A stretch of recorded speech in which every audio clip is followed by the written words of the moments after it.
পড়ানোর পর রাজীব গান্ধীর পায়ে তিনি নমস্কার করতে গেলেন। রাজীব গান্ধী খুব সহজ সরল মানুষ ছিলেন, মহিলাদেরকে তিনি অত্যন্ত সম্মান করতেন।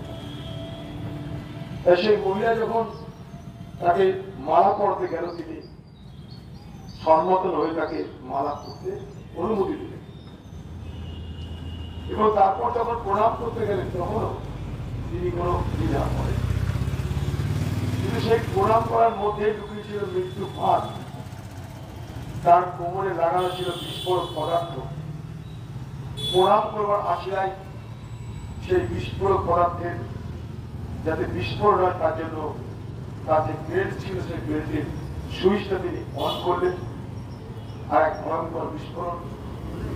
রাজীব গান্ধী তার দেহ ছিন্ন ভিন্ন হয়ে গেল। পৃথিবীর ইতিহাসে এক নিষ্ঠুরতম হত্যার সাক্ষী থাকল মহাত্মা গান্ধীর অহিংসা দেশ ভারতবর্ষ।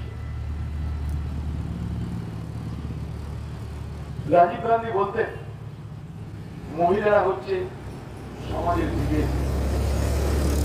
রাজীব গান্ধী বলতেন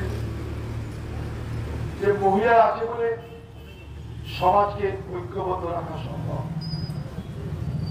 রাজীব গান্ধী বলতেন, মহিলাদেরকে শুধুমাত্র রান্নাঘরে বেঁধে রাখা নয়, বাড়ির উঠোনে আটকে রাখা নয়, মহিলাদেরকে আরো বেশি প্রশাসন চালানোর ক্ষমতা দিতে হবে, দেশ চালানোর অধিকার দিতে হবে।